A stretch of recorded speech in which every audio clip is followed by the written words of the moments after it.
And not only physical beauty, but the atmosphere is so charged here with love. You would think that I'm laughing because you'd think after 67 years of life with Meher Baba that it wouldn't be so challenging for me to think of how to introduce him. You know, I mean, the thing is that, it is. I mean, the thing is advertised. What is it called? Life and work of Meher Baba. And I'm thinking, what? I mean, and I think I suggested it, but it's like, how much time do you have? I mean, it's like, so no, I can't do that, and that's that's a lot. And also, you know, one can read about this and read about that if you're interested, but I think what matters when sharing Meher Baba, especially to people who may be just hearing about him or know a little but not much, is to say what's in your heart and leave it at that.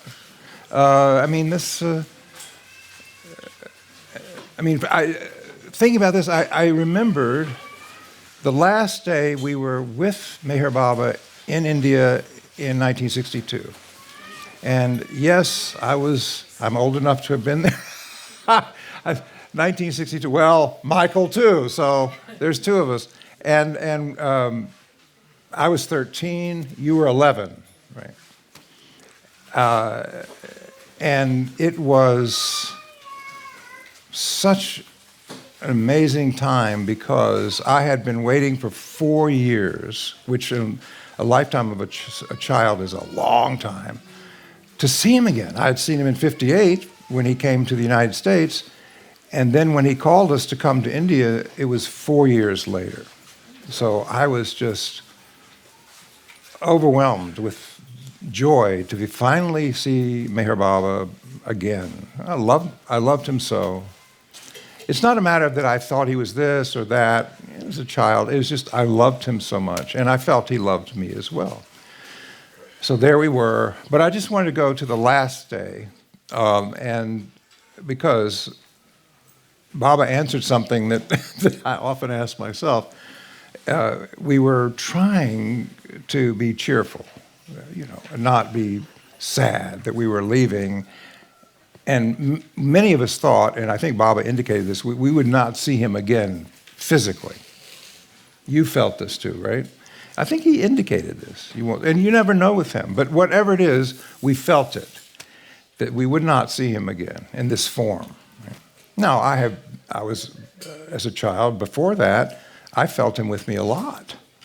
So it wasn't as though I thought, well, he's going to disappear, you know, if I don't see his form, but it was so nice to be with him in his form. So I was trying, and I think everybody was trying, to still be cheerful, because, you know, Baba liked one to be cheerful around him. And Baba said, he would look at you and say, well, what's the horse face for?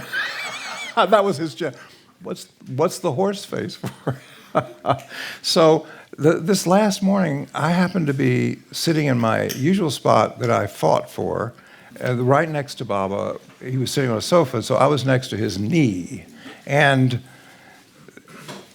because I was 13, I could get there by pushing through and making sure. If I wasn't the first in the room and people were already getting the good spots around Baba, I just wouldn't just weave my way in. And you know what? People put up with it. It was a little child. Wasn't that sweet? Yeah. So, you know, to be a child with Baba was, you had certain things, privileges, and that was it. And so I had my spot, and I was so happy because last day, last time, and I'm next to his knee, and someone asked the question that I guess a lot of us were thinking. I don't know who. They just popped out of the crowd.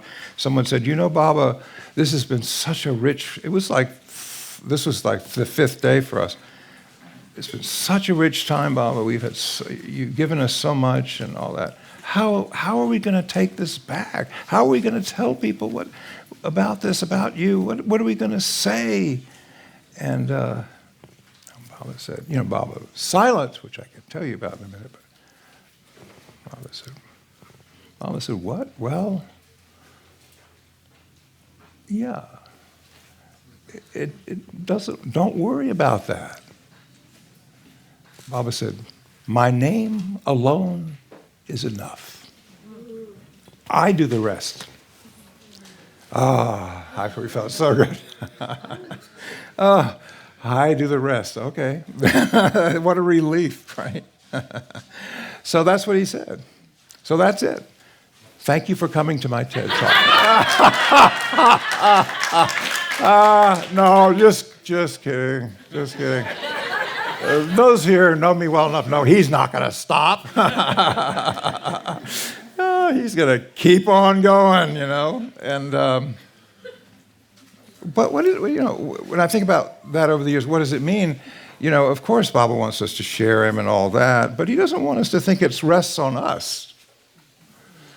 If it did, I would be paralyzed. If God forbid, people's interest in Meher Baba depended on what I say, the room would be empty. I'm just saying. No, what to say? It has to come somewhere else. And no matter who it is, the most unlikely people who've been associated with Baba, who love Baba, you can back me up here, the most unlikely people have touched people and they come to love him. And I think, what? How is that possible? Because it doesn't matter. If it comes from here, people feel it. They don't, you don't have to say anything particular. And, so how Baba puts it, our true self, not I, Charles, this, that, but our true self, he says, not the ego self, but the true self, is kind of asleep, if you will. He'd use this metaphor, to give us a sense, kind of asleep, lost in this dream of illusion, right? Thinking it's real. And that true self has some, in its sleep state, it has consciousness, you could say, but it's so lost in illusion that it is deluded into thinking the false self is real.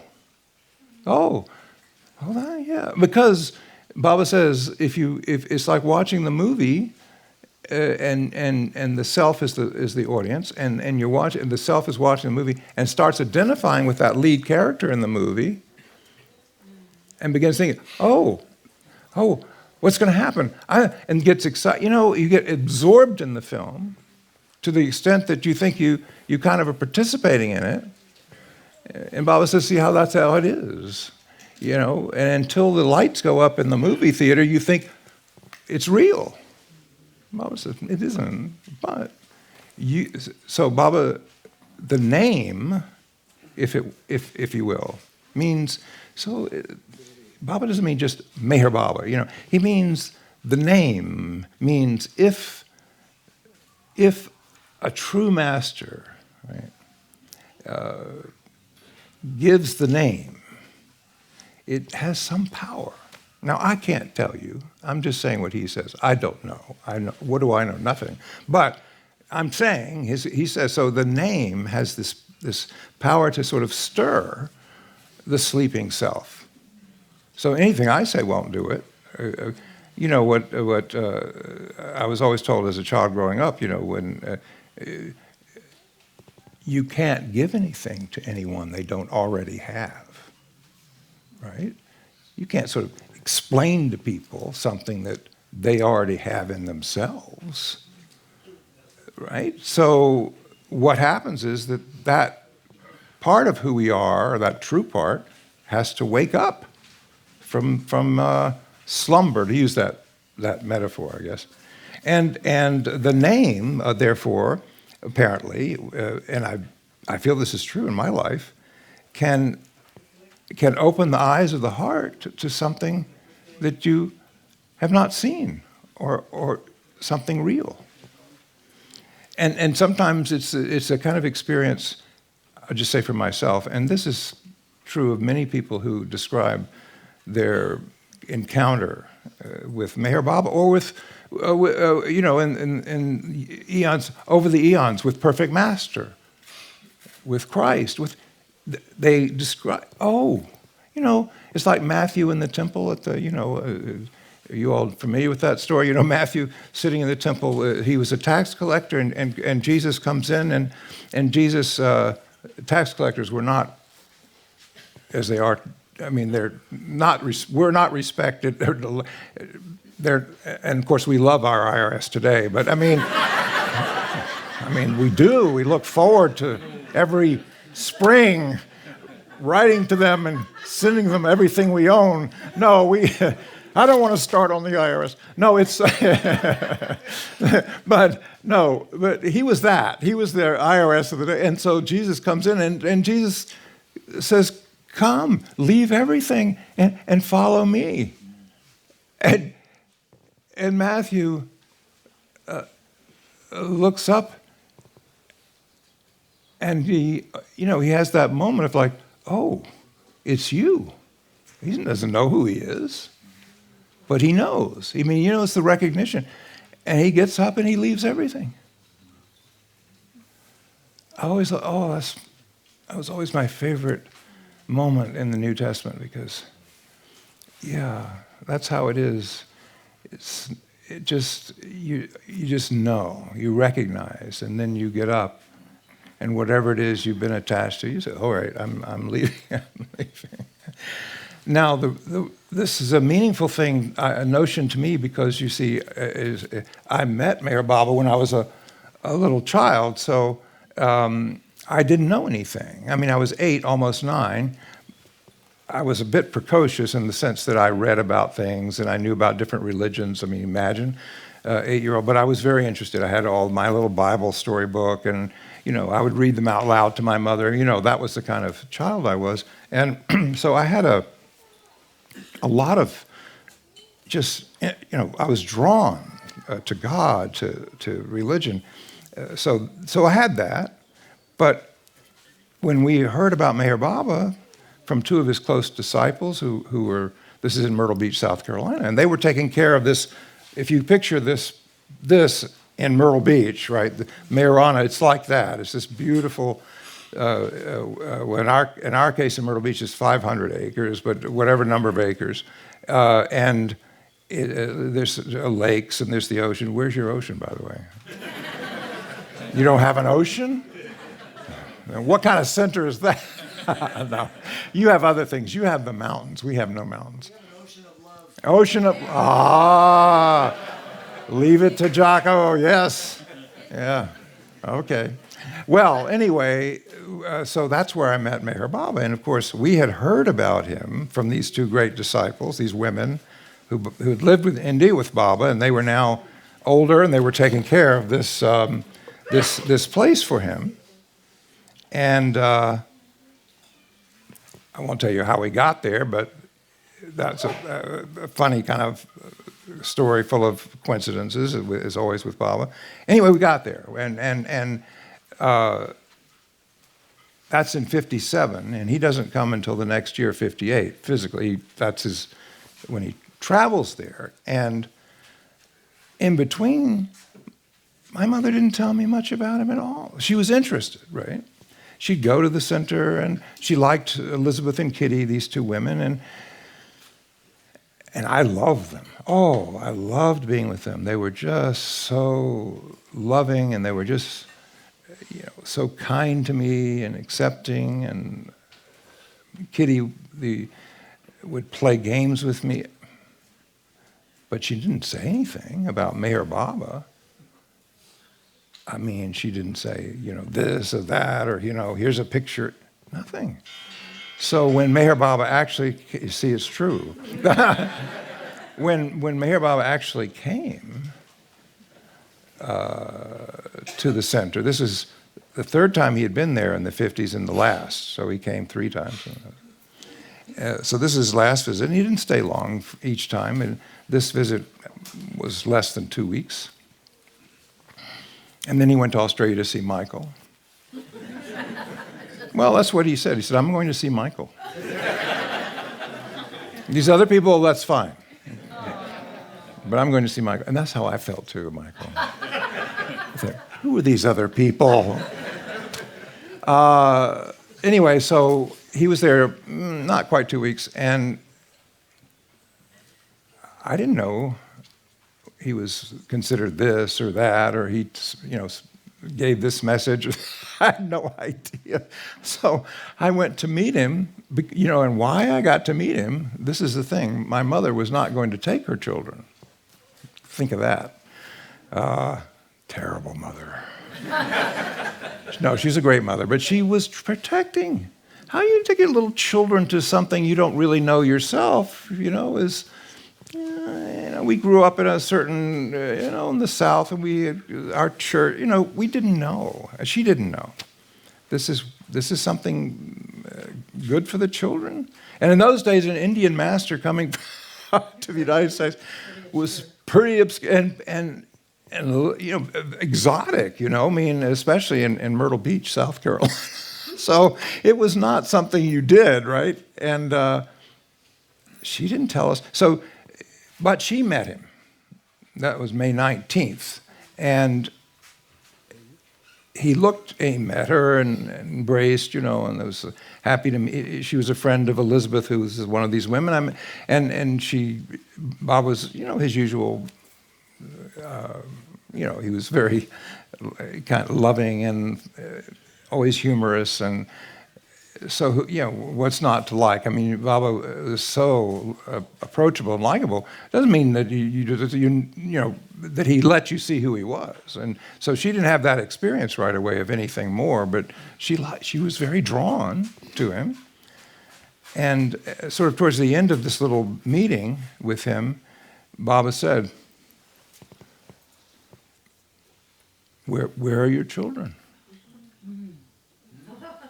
And Mother said, "Oh, Baba, they're in school. I thought they're so young, and I know you don't want to have children disturbing the." Baba said, "No. Bring them. I want to meet them." And of course, then what could she do?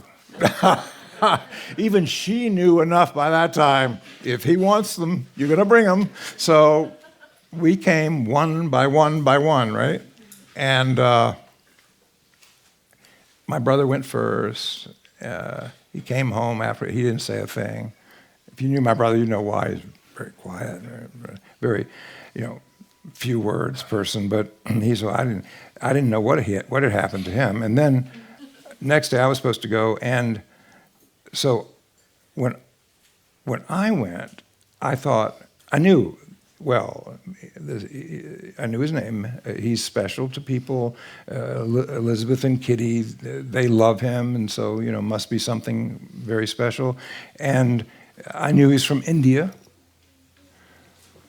Somebody must have said that, or I'm sure they told me that much. And otherwise, well, I was curious. Wonderful, I was a very shy child. I have to say that those of you who know me, you might not think so, me up here talking all the time, but this is not my nature. My nature is still today, self-conscious, shy, introvert, and I wouldn't have just gone and met somebody, but, Mother took us, and she went on in the cabin. This is a little cabin. Like on a lagoon, hence it was called the Lagoon Cabin. And it actually was originally made to be an Air Force hutment. Where they put like 4 airmen in there, that's where it's like a little thing. So it's that small, but it never got to be that because this is during the war, the Great War, and there was no lumber. And so Elizabeth, who was responsible for creating the center in Meherana, they had to find stuff. And she found that the Air Force you couldn't go out and get lumber because that was rationed. Right. So she had to go out and find stuff. And so she found this on some Air Force said we were going to sell these things, and these little hutments, and she got one. and put it together on the center. Anyway, that's where he was sitting. It's a beautiful little cabin, actually. And people individually in small groups would go and meet Baba there. He would like that. So I'm waiting outside in a line of people, and beginning to be sort of curious about who I'm going in to see. And finally I'm called. My mother's already in there, as I say, so I'm by myself out there. She knew me well enough to know, if you tell Charles to stand there in the line, he's going to stand there in the line. Yeah. He was a good little boy. And now I look back and I was too good. I should have been more mischievous, but I wasn't. I was, whatever you say, Mother. So I went in the door, across the threshold, and seated there, just, it's not a big room, across the room in this chair, was Meher Baba. And he had a pink jacket and wearing the white sadra, they call it in India. It's this long garment. I think actually for Zoroastrians it's more of an undergarment, right? It's a sacred thing. But anyway, he wore it just like that, and then he had a pink jacket on. And he when I came in, Baba went like this, and I took that as an invitation. So I ran across the room. Now, now I look back and say, what happened to me? This child who wouldn't go to any stranger, who would be shy, who wouldn't talk. And now here I am racing across this room to embrace him. I just could not resist it. And it felt from that instant to me, as a child now, I hadn't have words for this, so I'm trying to convey, but I felt, so familiar. It's like, I actually felt more familiar with him than anybody, instantly. It's like, and I just felt like, yes, that's the best I can do. So, I know this is hard to believe because sometimes I wonder how this is possible. I did not notice until later. Not really notice. On some level I must have noticed, but it didn't occur to me to think about, he's silent. Now you imagine an 8-year-old child meeting somebody who doesn't talk? That would be interesting, because that's the first thing a child is like, what? Children are curious about things like this, and why isn't this man talking? And he was silent, but he wasn't. That was the thing with Baba. Yes, last 44 years of his life, he didn't make oral sound. He was silent, if you will. He would give discourses and messages. In the early days, he would use a board and with the letters, and someone would read it or write it down or whatever like that. And then later years, when I knew him, in the mid-50s, he gave that board up, and then he started just using gestures and speaking his own gestures, and not sign language as we know it, but just the gestures he invented, and then his some of the close people to him, he called Mandali people, but they lived around him. They learned the gestures, and immediately they had what to do. You had to communicate. And so, but Erich Jesawala, who was there in '58 when I was very, very close to Baba, companion, and for many, many years, and was so in tune with Baba's gestures that it was mostly, sometimes he'd get it wrong, seamless. Baba gesture and Erich would speak, and sometimes Erich knew where he was going, so he would just say a whole sentence. That's how they were so in tune, and Erich would also be able to tell what the mood was. If you're interpreting for somebody, and they're trying to tell a joke, and you're very serious, doesn't work, So you've got to watch. Is it serious? And with Baba, he was so humorous that you also had to be alert, because sometimes Baba would try being teasing or be funny, and you'd have to pick that up, and like that. So that he was there, and he must have been the one to speak out when Baba made a gesture. But I didn't notice him. In fact, to tell you the truth, I didn't notice who else was in that little room. Now, I know my mother was in there. Now I realize, as far as I was concerned, there was nobody else in there. I was so absorbed in being with this person that I now loved a lot at 8 years old, that it was so I was waiting for this, because this is more than you probably want to know, but growing up, I was very lonely, alone, isolated person. I liked my company. I had my little soldiers and I had my little stories, but I didn't feel as though I was very understood by other people. I just felt like they didn't really know who I was. Even my parents, I didn't feel it.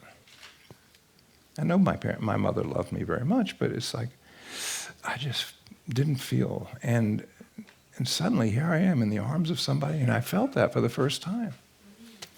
It's like, I don't know, I can't explain, but I don't know how that happened that way, but it did, and I just felt I know him, and he knows me, and he completely accepts me, and that was it, you see, for me. That was it. I've been with him ever since, in here, and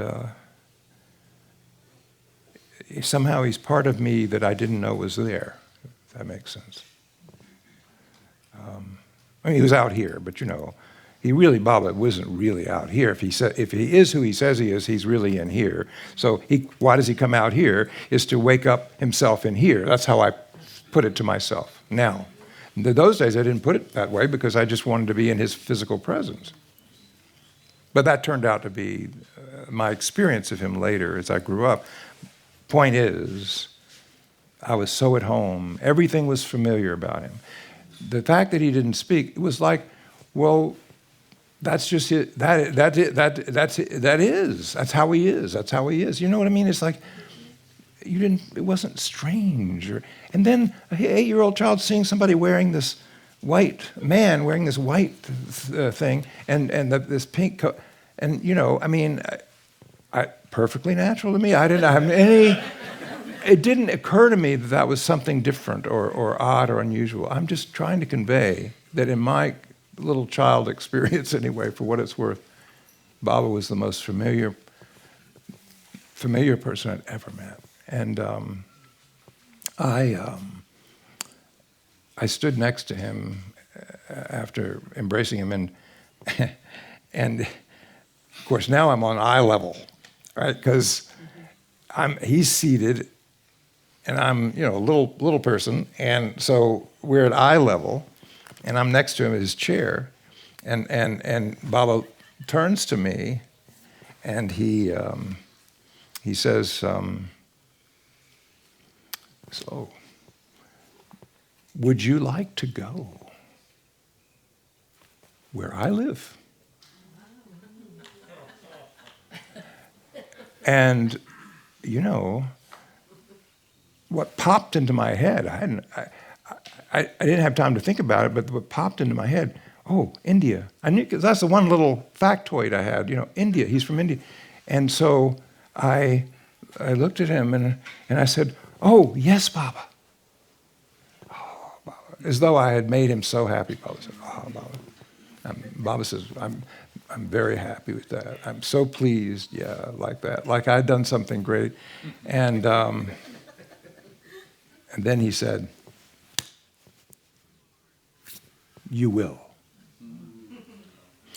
I learned later that when Baba does that, that's it. I don't know what he meant by it, but all I know is that I'm grateful to this day that I said yes.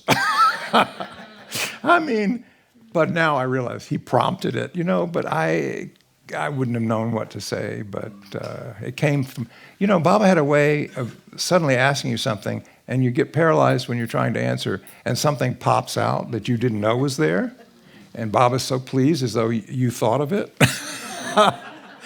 That was his way. And people think, oh, Baba doesn't know, Baba doesn't.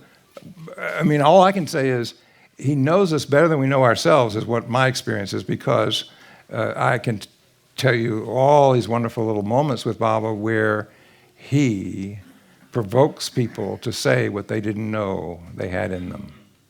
They had no idea. No idea. But it just pops out. He's very clever that way. So, I mean, he would, and that's why sometimes he'd turn to somebody and say, what are you thinking?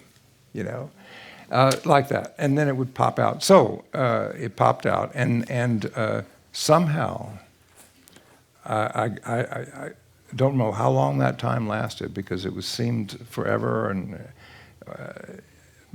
but I got out. My time was up, and I left, and I was outside once again, and I had a strong feeling right then as a child. I was standing there, and I don't think I thought it, honestly, because I don't know that I had the words for it. But my feeling was, this is someone whose presence I never want to leave. It's funny, because years later, when some of my classmates at Harvard Divinity School, they asked me, oh, you should tell a story of your meeting. They had heard about that I was connected with Meher Baba. So you should sometime we get together, you tell us how you met Meher Baba and so forth. I said, oh, no, I've never done that before, like that in front of these folks, and they don't know. Well, how can I say? And so personal and all that. As you can see, I've gotten over that. I now am happy to share. But at that time, it was a little bit painful to do. So I did it. I told them whatever I could muster about meeting Meher Baba and being in the cabin and being with him first time and all that. And then when I was finished, and they were all, thank you for sharing. And then they were leaving, and one of my classmates comes up to me, and she says, yeah, I'm glad you told the story. She said, you know what it feels like to me? I said, what? You've never left that cabin. I don't think she meant it as a compliment either. You're stuck there, aren't you? I said, but when she said that, I thought, that's right. That's right. Here I am, 67 years later. I still feel like I'm in that cabin, right? Lucky me. I hope I'll always be in that cabin, So there we are. So anyway, when I started learning about Meher Baba, all the stuff, the facts, he was from India. His parents were Zoroastrians, Persian. Meher Baba was actually not his name. It was Marwan Shahryar, his father, Irani, like that, of Iran. So, and he was called Meher Baba because in the early days they gave him that name. It means compassionate one or compassionate father, something. And they felt that was his trait, how compassionate he was.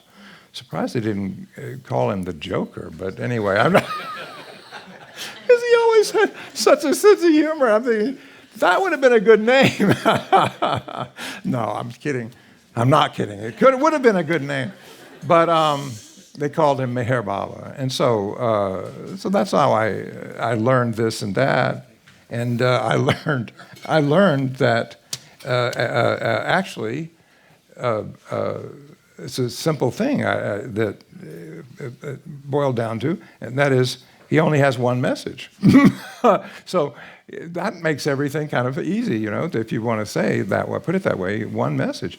And he said, my message is now and always has been of divine love. That's it. Okay. I mean, that's it.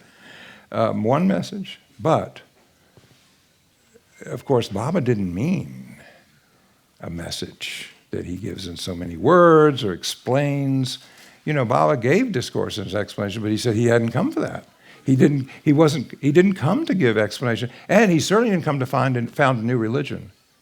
I don't know about you, I think we have enough of those. I don't know, I'm serious.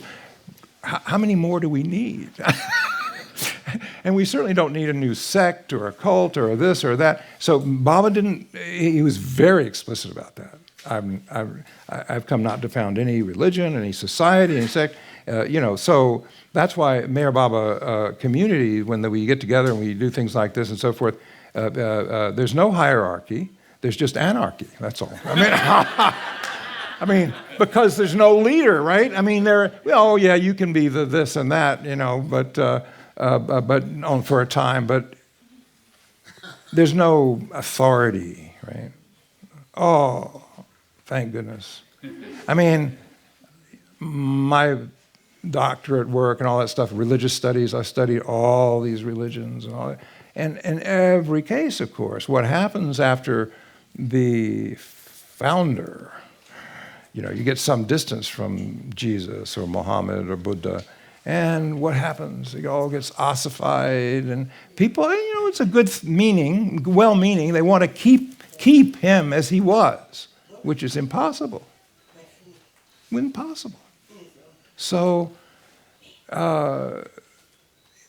you know, he didn't come to do that. Now, will it be done? Sure, of course. I mean, human beings. Let there be 3 or 4 or 5 or 6, you know, that doesn't. Why? Because, you know, we have to be who we are. But now, in this freshness of him being with us and, you know, all that, his love manifesting in our lives and all.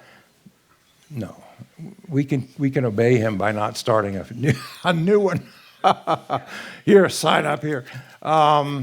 We are going to pass the cup, however. I don't know. Where are those plates that I'm going to? I don't want to hear any jingling stuff. I just want that folding. No, I'm just saying. I grew up in the South, so forgive me if that's my childhood memory of church. So nothing like that. So only messages of divine love is, you know, no. People read the discourses and they say, "Oh, Baba says this, you do that." Well, wait a minute, what's that? Baba kept saying, "No, that words don't have that meaning." But he answered questions. He gave it. So it's that back and forth. They are wonderful clues to life. I love the reading these things that he gave. They're clues, but that's all they are. You know, if you take these words that he gave in his silence, you know, dictated and all that, somebody else wrote them down. If you take that and make them Baba, then you kind of miss Baba. That's how it is, and that's fine. That's human nature. And Erich, that disciple I told you about, who interpreted, I became very close with him, and he, after Meher Baba left his form, and I spent time with him, he said, "Yeah." I said, "You know, Erich, people are saying this, they're interpreting that." And he said, "Yeah. Why do you care? It's fine. Let them do that. You know, let them do that. Why? There is human nature after all, isn't it?" I said, "Yes, Erich." But I said, "Erich, but it's not what Baba." "No, yeah. How do you know? How do you know? Yeah. You only can speak out what you feel. Yeah. Let them do it." But he said, "You know what?" Baba said, Erich said, "Well," he was like, "It's their portion." Yeah. Everyone has their portion. Let them. He's giving them, that's what he's giving. You know, why should you think they should have your portion? So, yeah, it's all fine. Yeah, it's all good. Eric would often say that. Yeah, he would say, yeah, it's all good. It was so annoying. It's like, no, it's not. Yeah. So anyway, he said that Baba gave this way of talking about why he came and what he was doing, in the framework of the avatar, they say in the East, or this figure, this human, takes form. The divine takes form in order to stir the world again to love, to His love, to God's love, and that's happens periodically. Baba says, because the world, when it gets to a certain point where that is stuck, then it has to be renewed, and for the benefit of all living things. And the renewal of this love is on each level as people are ready to receive or ready to have. It's not like everybody's going to have the same experience. Thank goodness. We don't. Even those of us who've been connected with Him for many years, we have very, very different experience. We share a lot. When you love someone in common, but we have everyone has their own individual connection, and Baba treated everyone as an individual. And that was absolutely true. Baba did not treat people as like a group or, everybody has to do this or everybody has to do that. And everyone it's between, everything in life with Meher Baba is between the person and Baba. That's it. Whether we like it or not. So each time, message of love. Someone asked Elizabeth, I mentioned earlier, who founded this center in Myrtle Beach, so a close disciple. But a local minister came to visit her, and it might have been her minister because she went to the Methodist church. Sometimes I would take her on Sundays. And her father helped build that church, and she felt part of the community. She should be there. The chandeliers in the church were from her family's home in Chicago, and so so she went. And it was deeply respected in the community. Her father was the co-founder of Myrtle Beach, after all, and she was very active in building the hospital and the churches, and she did a lot for her community, which she felt she was doing for Baba, but that's how they saw it. But the minister would come, of course, like you do. Your ministers, they call on you. You have that experience where they call on, because that's their pastoral duty. They come to see you, especially if you're sick or something, but they do regularly anyway. That's what they do. And so he was a very sweet man. I remember she called me over when he was coming over because she knew I'd want to be there, and because I like him. Dr. DuBose, I'll never forget. Sweetheart. And he used to come to the center and walk around and write his sermons. That's what inspired him, just to be there in the atmosphere. He loved that. So he was a very sweet, good heart. In the South, this whole thing about, what is this group and what is that? Of course it's there. But when you really think about individuals, so many were so loving and accepting, Anyway, he came and he sat there, and at one point he said, Mrs. Patterson, I've been meaning to ask you, and I see you there in church, and all that, and there's Jesus and is there, and so why do we need someone else? Why? The same message of love is there, yeah. Oh, she said, well, you see.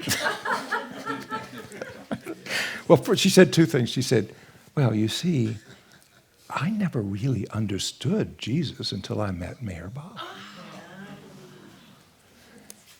And he was, and then she added this. She said, you see, each time it is lived, it is new. I mean, it's the same message. But each time it's lived, it's new. It's so beautiful, isn't it? Ah, her turn of phrase. Oh. So here's how he put it.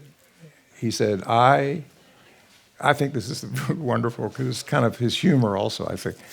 I am the ancient one whose past is worshipped and remembered, whose present is ignored and forgotten, and whose future advent is anticipated with great fervor and longing. Isn't that the truth? People say they want him to come, but do they really want him to come, you know? Yeah, no, but, you know, the truth is that all the different religions do expect, many of them, the return of the Maitreya Buddha or the Jesus come again or you know, whatever. They expect a new era, but they want it to be like they want it to be. You know, if it comes and it's not like what they thought it would be, then of course they don't, that's not what they had in mind. I'm kidding, but I'm not. I mean, it's true. If we create God or the avatar or anything in our image, then that's what we get. You know, it's not necessarily who he is or who God is, but. And what Baba says, well, the avatar takes form only when it's absolutely needed, right? And that happens periodically. And you know what else he says too, which we, and many of us, are happy about. Yeah, he comes, he's the avatar, and you know, whatever he does with the world. I mean, by the way, the avatar, according to Baba, never cares whether people, you know, follow him or do this or do that. You know, that's irrelevant, because why should he care? If he is in everyone, if he is who he says he is, there's nothing to do, right, about people not, you know, when it's the time for somebody particular to recognize him, they will. But, and of course, people then, you know, of course they're going to create things, you know, they're going to want to gather, they're going to want to have scripture, you know, all that. It's human nature. But that's not why he came. That's the aftershock of why he comes, and that also has its place, you know. I mean, think of all the great things that religions do. We can think of all the terrible things in the name of religion, but there's also many great things. And, you know, the service, I mean, even today, I think, in this country, if you stop to count up all of the ways in which religious charities serve people, it's overwhelming. I mean, every day, selflessly. So, yeah, so just to say that, oh, institutions and so forth, that doesn't matter. Well, yeah, of course it does. But what I'm trying to convey is that Baba says that he didn't come to do that, but that will happen. Because that's what's meant to happen. But what he did come to do was to release love in the world. And Baba never wanted credit for what he was doing either. That's the other thing. You know, it's like, oh, well, wait, what if nobody knows? What difference does it make to him?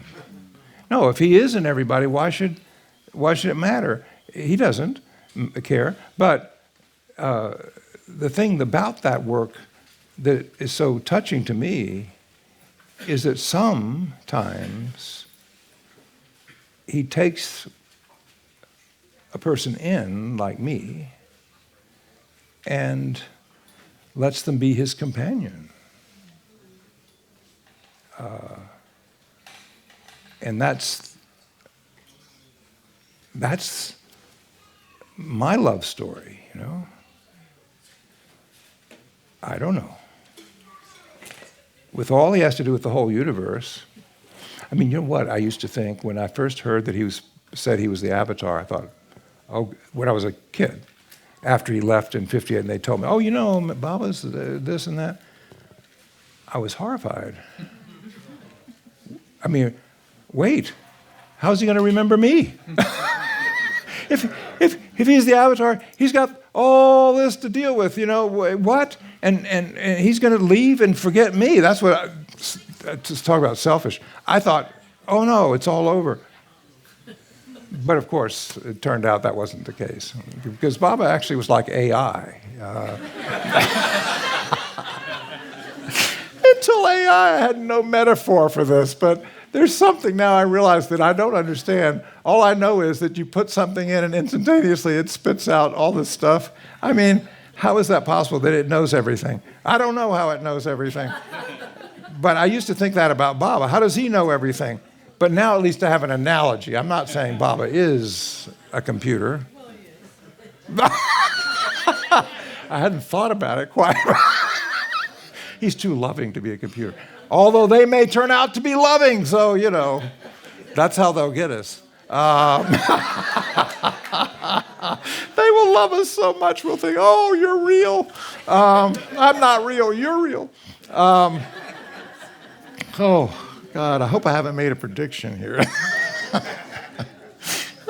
So anyway, he this time, and this Advent as Meher Baba, and this time is, of course, different from all other times. And since he was born in 1894, the transformation in the world is just mind-boggling. There's no, we could sit all day talking about all the, things that have changed since. I mean, you could say, oh, well, we got cars, and then and then World War I. Oh my God, what devastation! I mean, that's unimaginable.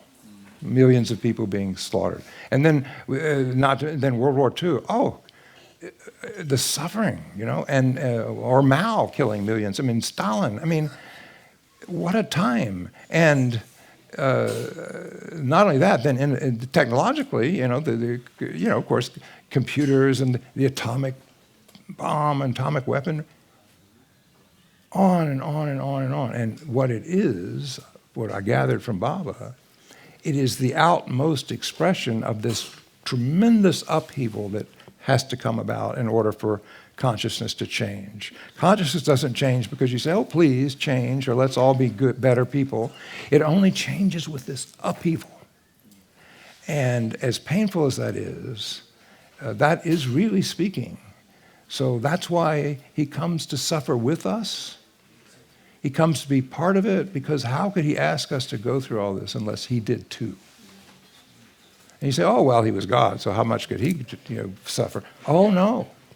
Now, that's the thing about Meher Baba. I mean, you could say this about masters and stuff. They're above it all. Well, Baba said no. His role is to be a human being and suffer as a human being, live as a human being, fully human, because, he said, that is the only way that I can love you and you can love me, is if I am one of you, if I go what you go through and all that. Baba says, after all, I am in you. I suffer because you're trapped. I am trapped in you, if you want to put it that way. So naturally, Baba wants to awaken that part of us. So anyway, that is to say, his humanness was perhaps his most striking quality, along with his sense of humor.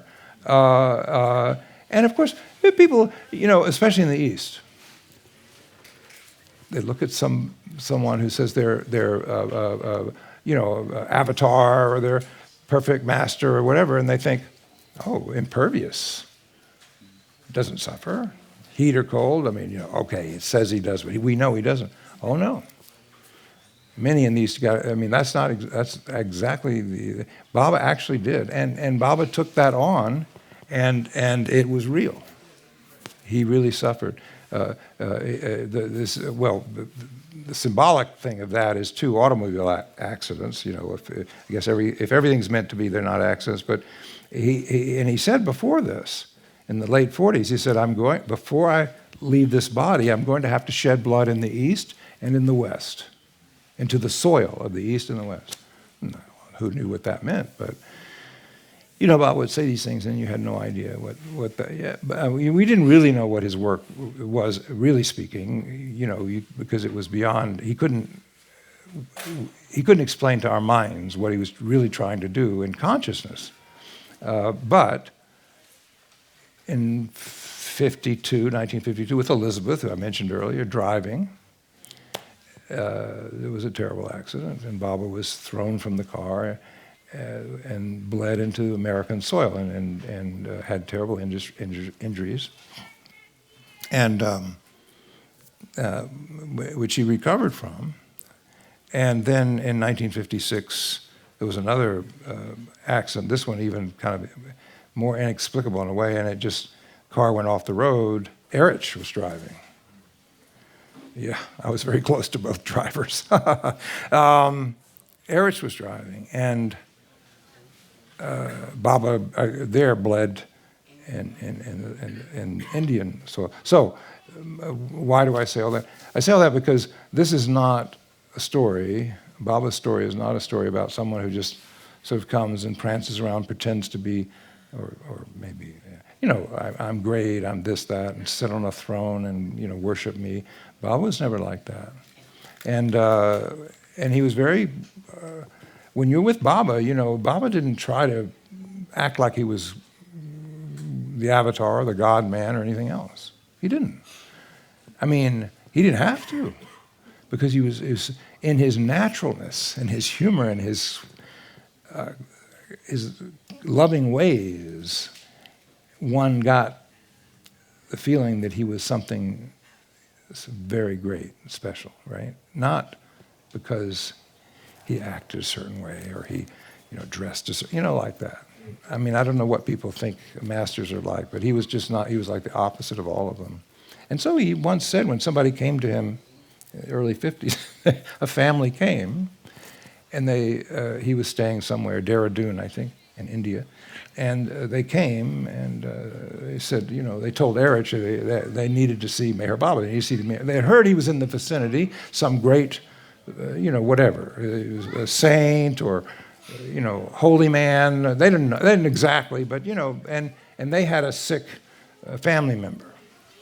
And they thought, oh, good, so we'll go, and he'll fix it, he'll cure it. So they went, and and they said to Erich at the door, Baba's there, we need to see, this Meher Baba. We've heard he's here. We have this sick person. We need him to cure the. And Baba was very sweet. He always was. He told Erich, bring them. So Erich brought them all in.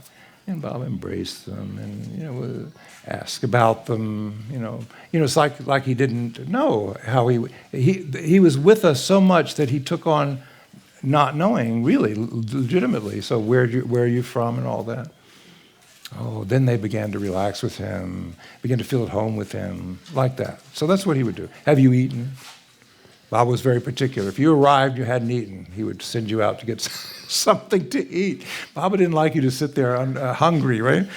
Have you eaten? Yes, Baba, we have. Yeah, good, that's good. And you traveled well? Yes, Baba. So, so what is it? And so they described, that this family member was very sick and all that. Baba said, all right. So Baba said, all right, what, yeah, so here, tell what you must do. Tell them, maybe I think he said, take some vitamin or something. Yeah, just do it, and take my name every day like that. Yeah, Baba said, that's all. Just do that. Oh, thank you, Baba. Thank you, because they thought this is, obviously if he's going to cure now. Maybe because of their faith, a cure was there. If a cure was there, I don't know. But if the cure was there, and this often happened around Baba, if somebody says, oh, Baba did this, or Baba, and Baba got back to Baba, you know what he'd say? I said, I didn't do it. It's their faith that did it. No, it's their faith. Why would I do that? It's their faith. So they left, and then Baba, he said to Erich,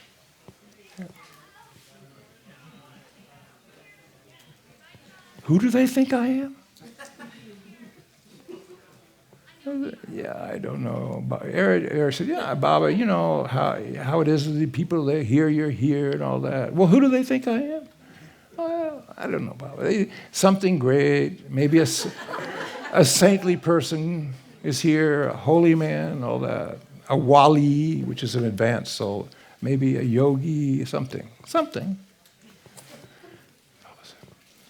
Oh, I said, they think that. Yeah, they come, that's why they came. Get the cure, right? And Baba said, yeah. Baba said, but I am not that. I am not that. Yeah, Baba. Baba said, no. And he gave this message, which is one of the great messages he ever gave from his silence.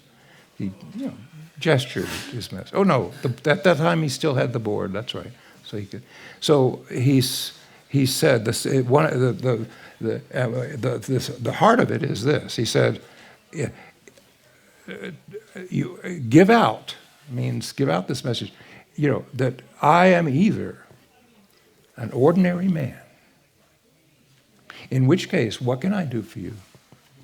Nothing. No more than anybody else. What can I do? If I'm an ordinary man, how is it that I can cure this, that? Or I am the highest of the high." But he said, but know this, put this down. I am not a saint. I am not a wali. I'm not a yogi. I am not that. So if I am the highest of the high, let's say, then I can't help you either. Why is that? Because why would I give you something that would hurt you? I know best what you need. If I am that. If I'm an ordinary man, I can't help you at all. But if I'm the highest of the high, I know what you need before you do. And I am going to, it will be there. But if you ask me to cure you, why would I do that? The perfect plan is there. I know what's needed in your life. Yeah, it's like that. And so Baba said, let's give this out. And now, now it's called the highest of the high. And it's a beautiful, beautiful message. But Baba in there really, really is very candid about what he can do and what he can't do. And people can take it or not. People, of course, still were going to come, right? But that's all right. He didn't mind. And there are funny stories about them asking for him to do things. But and he didn't mind, but he also wanted them to know that, that was not how he was. That's not who he was. Anyway, he was what we take him to be, Baba said. I'm whatever you take me to be, in the end. In our limited human, I don't know who he is. Did I come across as, I do? I don't. Actually, I really don't. I'm not kidding. I have no idea who Meher Baba is. And you say, oh, you say, you met him, you love him. Oh, yeah, I love him. He loves me, but that doesn't mean I know. If I knew, I guess I would have realization. I mean, I wouldn't be here wasting my time with you people.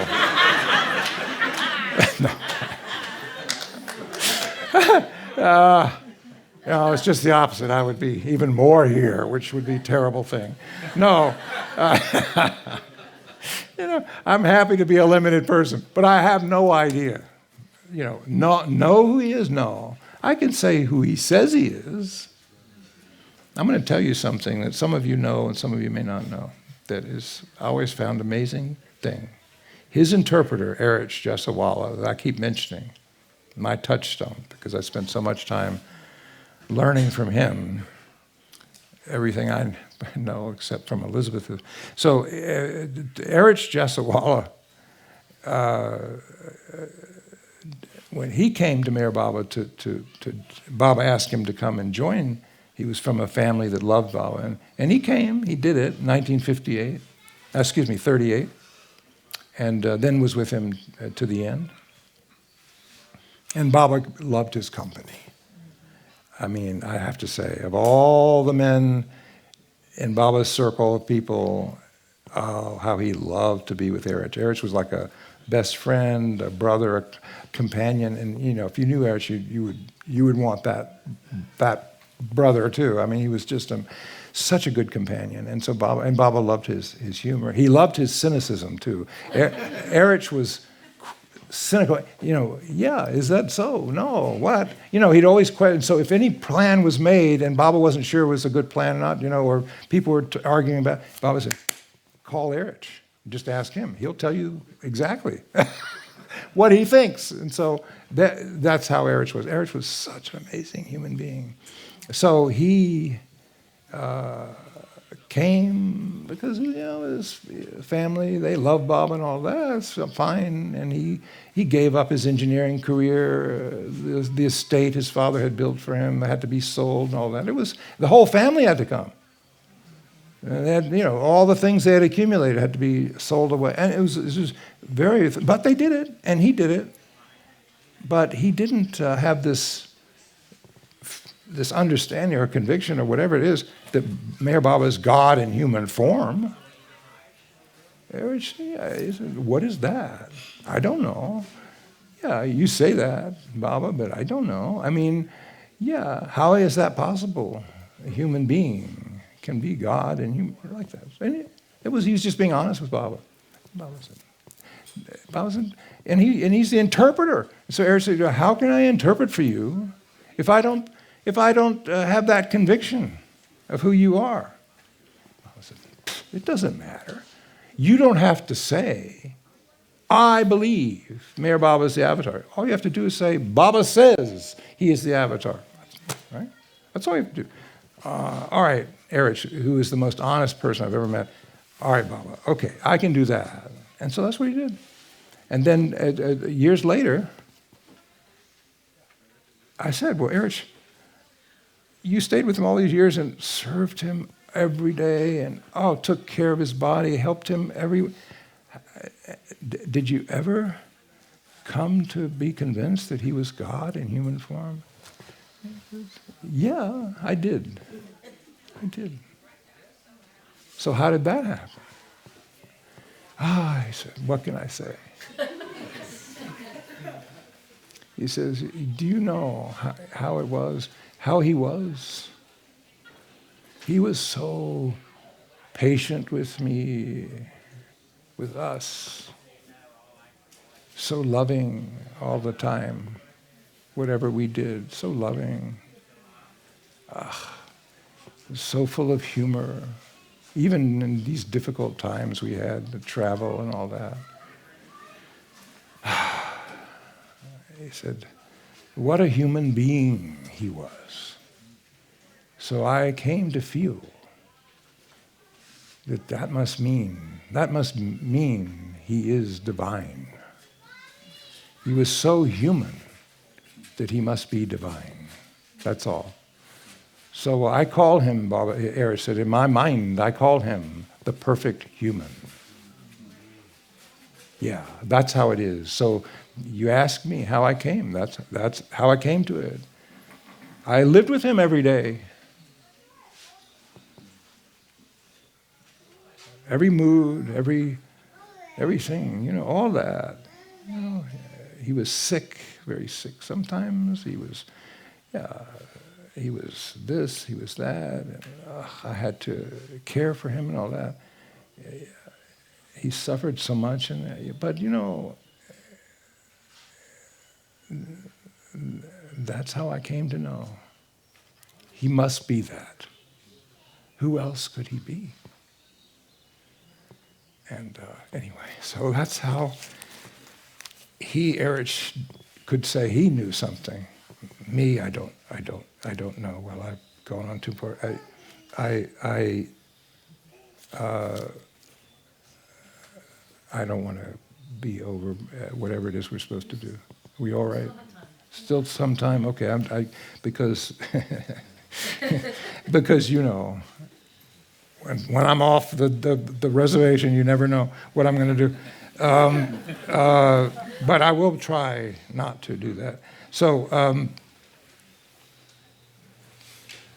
maybe I've already conveyed this enough, but one thing came to me that, just me particularly, this incident touched me so much. It's so one little thing in Baba's vast life, because I haven't talked about the fact that he created his schools and clinics and all these things, and he traveled all over, and he went all over India, 300 different places over these years in the 40s, contacting what he called these God-intoxicated people who needed his help spiritually, or the poor, or mentally ill. He had an ashram for mentally ill people for a time. All of these people, the lepers, these things that he did, all these things he did. I haven't talked about all that, but because that's a huge story. But it's, in the end, though, he said all of that was scaffolding. He had to do that. When you build a building, Chris, where are you? This. When Chris builds a building, right? You have to have scaffolding. You can't just, without the scaffolding, what can you do? So Baba says all these things, this clinic and this school and all that. And then they would be for a time, and then Baba would say it's finished. Then another place, it's finished. And people say, well, wait, why, Baba? Why is it finished? My work is done there. My work is done on the... And so the scaffolding was all these things, these institutions and these things. Not wrong with them, but they just were for the real work to do. And what was the real work? Well, I cannot explain it. All I can say is that he said that his real work was to transform consciousness through love. And apparently to do that, he had to do it with a human form and with working with people, touching them, helping them, sitting with them. We don't know what he was doing inwardly with them, but when he sat with these people for hours, and or when he bathed the untouchable boys in the early days, and of course that was a scandal in India for him to touch them. And then when he had the ashram for the mentally ill in Rahuri, he gave himself, everyone had appointed duties, and his main duty in that ashram, remember that? To clean the latrines every day. That was his main duty. And so there would Baba be out there scrubbing and the conditions were such, terrible conditions that, in India, so all these people, in other words, he took that lowest task, which in India, really speaking, even today, no one does who's not considered of an outcast, right? They do it. You don't otherwise.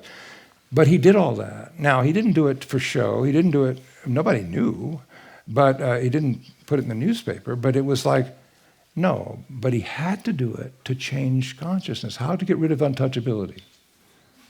Issue a decree? March in the streets? That's all good. But the real change has to come in consciousness. It has to be from God. And so I don't know how universal work of the avatar works. So I'm just saying, I'm not trying to say I understand it. That's what he said. All I can say is what I saw the act. I've read about before my time, and when I was with Baba, I see what he does out here. And what he says he does out here is for what he's doing in consciousness. And I don't know. What can you do about that? What can you say except that that's... So, yeah, he had a very... So this one little incident is skipping over all that, really, isn't it? But at least you have that information if you want, if you're interested in the detail. And there's a lot recorded about his work and with the God intoxicated and all these people. Fortunately, there's a British doctor who loved Baba, who traveled with him, a medical doctor, and he was in the army during World War II, and And he traveled with Baba, and he was very close in Baba's circle, and he wrote it all down. And The Wayfarers, which I think is the greatest of all books ever written about Baba, my personal opinion. And that means you all should read it if you haven't. No, truly speaking, I'm sure you have, but if you haven't, the greatest book. Anyway, what's this one incident I keep referring? The one thing one little thing that touched me so much when I heard Erich tell me this. These people in Hamirpur, which some of you have been in India, it's a kind of a rural area. I've not been. But it's a little remote from where Baba was, and in Ahmednagar area, so somewhere way out there. And somehow, some people from Hamirpur came to one of these gatherings Baba gave and met him and all that. And they were on fire. They loved him so much. And so they went back and they told everyone in Hamirpur. And they got on fire. Just something happened. This was unusual because there are not that many, there are a lot more now, but there were not that many people who followed Baba in those days. But anyway, this little area of India, they were on fire, you see, and they would, Baba, they just completely loved him, right? And so they kept sending messages and sending people to come and say to Baba, "Oh, you have to come to Hamirpur. You have to come to Hamirpur." And Baba said, Baba said, "I am there. You don't think I am there?" "Yeah, Baba, you're there. Yeah. But you have to come to Hamirpur." Of course, they wanted him to come, So it was a very sweet thing, and it was a very deeply felt thing. And they kept asking and asking. So finally, Baba said, "Fine, I'll go." Now, his health wasn't so good at that time, but he decided, if he decides he's going to do it, and he asked some of the men Mandali, to go with him and all that. Now, the thing about that was that the Hamirpur, very rural and primitive. So when they got the word he was coming, what did they have to do? They had to cut a road where there was no road. I mean, after all, Baba could not walk well, and so you had to have a road so the car could go, right? And then you had to create an area where people could gather, many people and all that. I mean, practically overnight, they had to do all these renovations. It's like having the Olympics, I guess, You have to do all this stuff and to have the thing happen at your place. And so he was doing it. They did it. And Baba went, and with the men that were accompanying him. And they had it all mapped out, right? Every moment of the visit, right?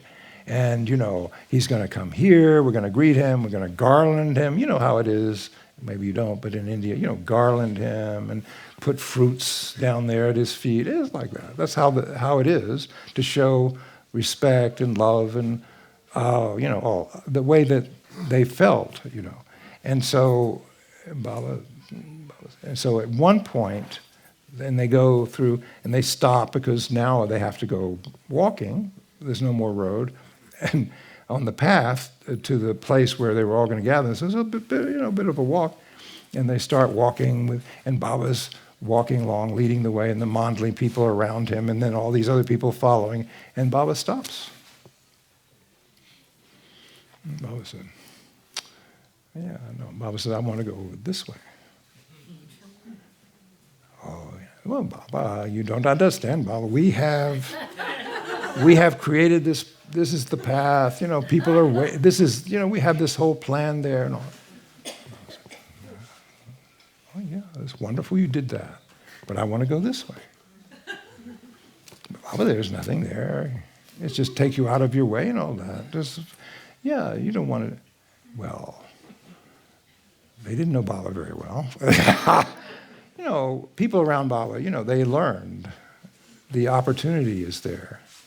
If Baba says, "Will you do this?" or "I want to," "Yes, Baba." And that's how it is, that he liked when you really responded. But he was fine, Baba. They didn't know. So. But then again, he said, "Yeah, I know, but I am going this way." So what to do? So they turned off the grand path with all the flowers and the people cheering or whatever it was. They turned off to the side path where there was nobody. And Baba led the way. And he went down here, and he went down here, and he went down here. And they were all behind Baba and said, what is Baba doing? And then he comes to this little hut. It's barely a hut. It's like a little hovel. And there in front of the hovel, this is a very, very old couple. And,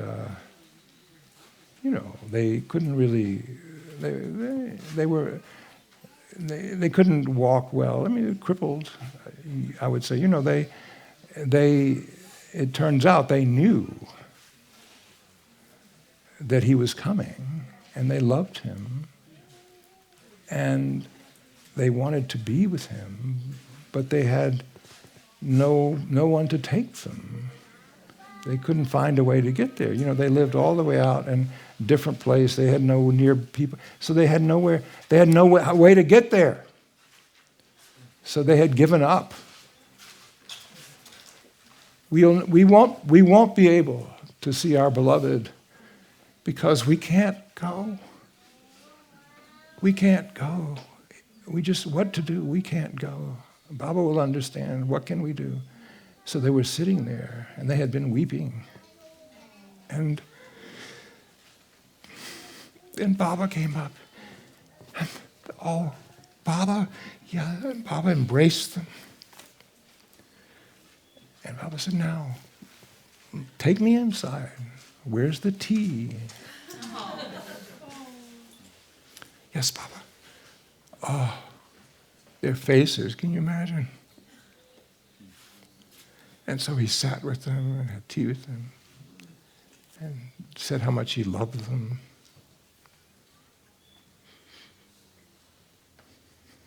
And then he left. And he said, now take me back to where you want me to go, like that. And I realized, hearing Erich tell me that, I thought, well, Baba will do anything for one person who loves anything. He will do anything. He will respond to the heart.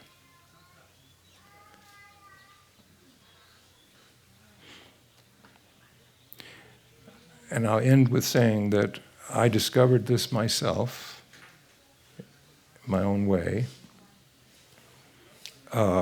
going back to the first day of the East-West gathering, or the last day, the last morning where I started. And I'm sitting there, and we have to say goodbye. I did not want to say goodbye. None of us did. I didn't want that final embrace, but there we are. And what comes in my head, a little selfish thing, but there it is. I was 13. I had always wanted, I know it sounds almost silly to say, but when he was there in 58 in Myrtle Beach, and after he left, I said, I just wish that I'd had a chance to touch his feet.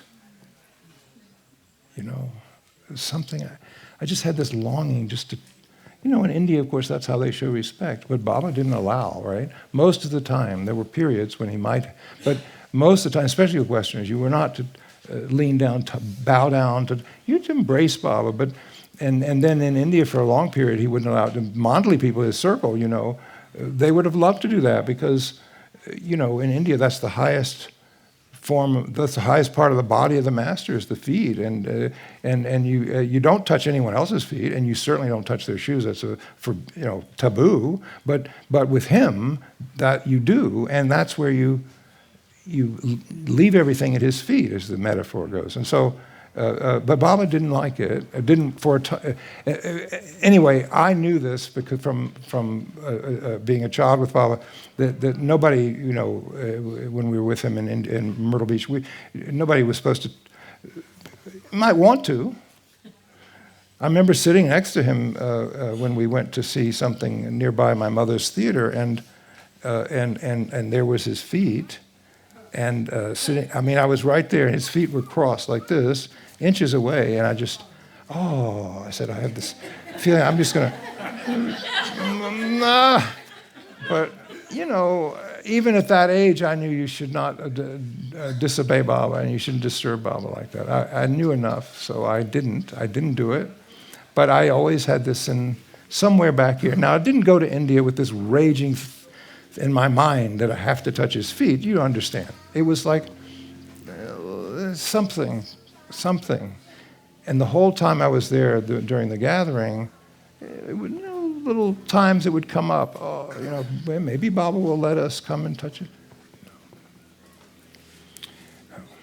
In fact, there was at the end of he did allow the Mandali and others because he could no longer embrace all the thousands of people. So he allowed them to pass by in front of him. And I wasn't one of those people. Oh, I envy those people. Maybe if I'd gotten in line, it would have been all right. But no, I didn't. I didn't feel like I should push myself like that. So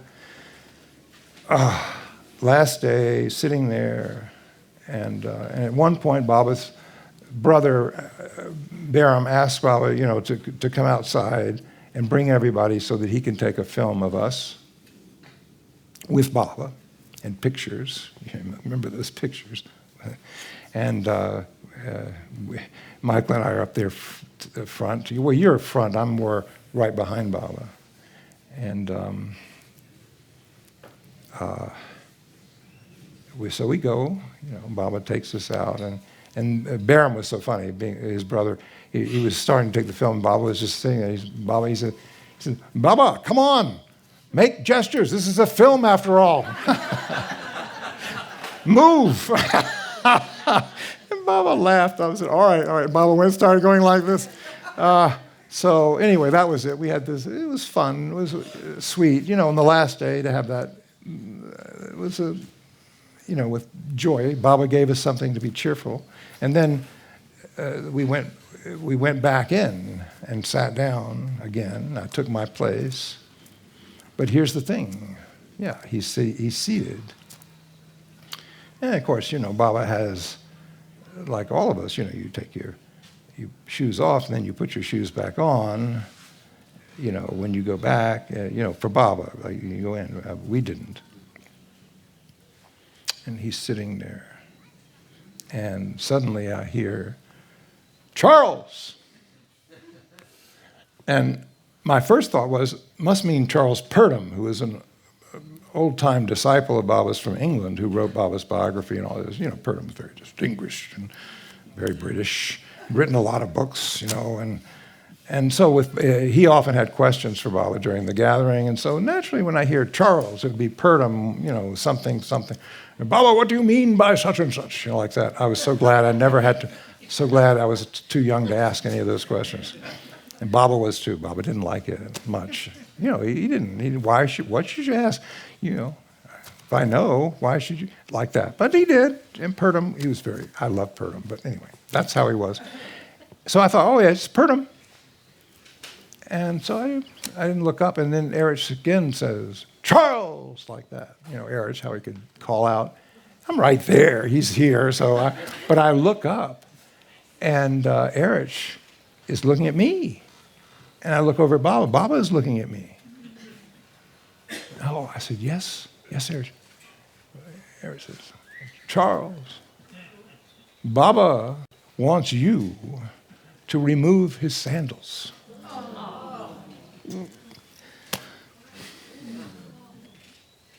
And in that instant, I felt, is there anything he doesn't know about my heart? He knows my heart. He doesn't read my mind, but he knows my heart,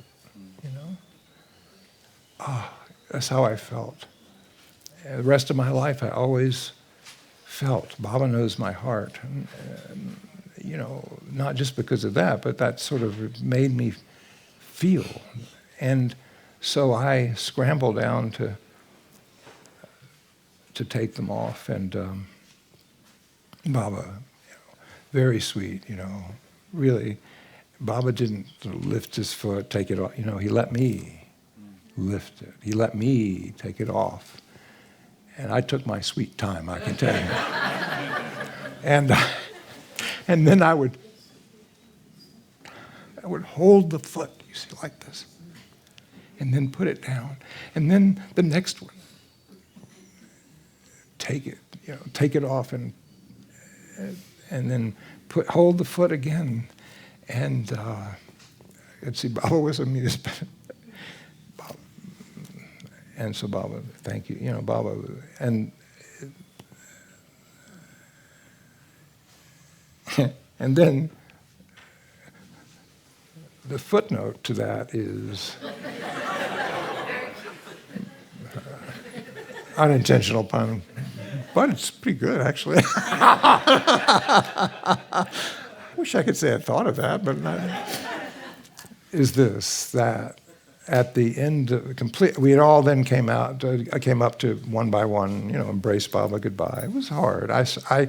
I'm always usually up in the first, but I couldn't, and so I finally was one of the last, and Baba, of course, looked at all of us. He said, all right, has everybody had their embrace? If so, I'm going to go. And we all rushed forward who hadn't done it. So we all did it, and then he said,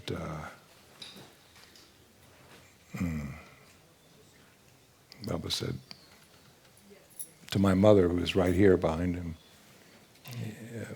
who was anxious person sometimes, nervous sometimes. And of course, we all were a little bit about leaving. And he looked at her and he said, Jane, don't be anxious. Don't be nervous. Don't be afraid. And then he turned and he looked at everybody and he said, for you see, he says, I am the Christ. Open your eyes and you will see me as I really am. And then he got up to go. Like this. And then he sat back. And he looked at Erich. And he gestured, and Erich said, Charles, Baba wants to know, where are his sandals? And, of course, I scrambled down, and they had been pushed under the sofa, right? And, ordinarily Baba would have just stuck his foot in them like this if you left them in the proper place. But somehow they got pushed under, and I had to scramble and find them, and then I put them back on. So I again had to lifted his foot, put it in, lifted the foot. Oh, I was so happy. You see, he took my mind off of the pain. And then he got up to leave. And sometimes Baba would look very small and fragile, other times big and powerful, but this day, Baba did look very childlike, somehow he's fragile. His health was not good. This whole gathering, his health was not good. He didn't say, but we could tell. And, this is strain, all these thousands of people and all that. And then he slowly made his way out. And every other day, Baba would be there waiting, and we would leave, and then he would leave after us. But this last day, with help, he got up, and he, leaning on two of the mandali, he slowly made his way. And the last thing I saw as he went through the door, Baba at that time had his hair tied in the back a little bit, like a little, what do you call it?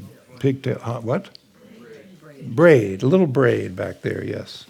And then must be Mera, the women put a little pink ribbon in to tie it. So so He's walking, and the last thing as he goes through the doors, I see that little braid and that little pink ribbon, and then he disappears into the room. And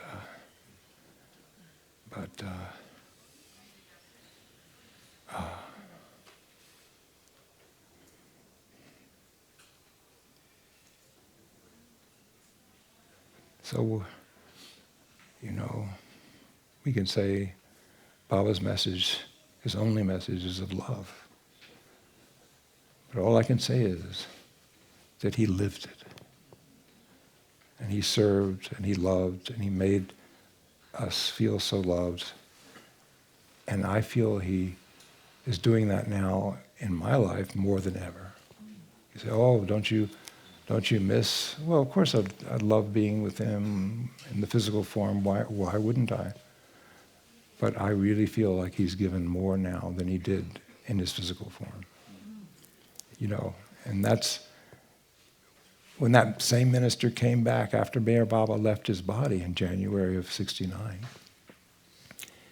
He came to her house because when someone dies like this, that you know, he knows someone close to Elizabeth, so of course, you know, he makes the pastoral call of condolence. He's sitting there and he looks all bereaved. And, you know, I mean, and he was very, very loving person. And so Elizabeth's there and she comes out to greet him and all that. And at some point he says, you know, Mrs. Patterson, I was so sorry to hear of Meher Baba's passing. I know how much he meant to you. And, you know, Elizabeth, she looked up and she said, oh no, she said, you see, he's so much more available now. And she meant it. She meant it. Well, just look at all of you. Thank you, and Jai Baba.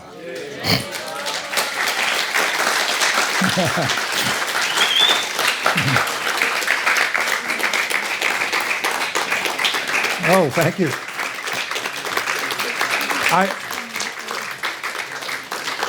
And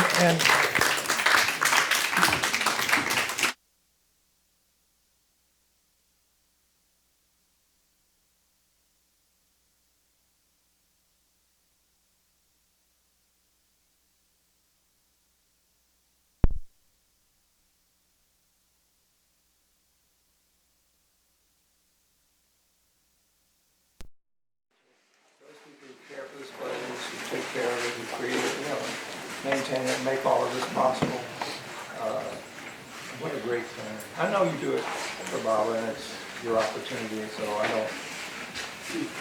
mean, and I know you don't need me to say, but I do feel great gratitude for everything. It's been so, you could not have been more.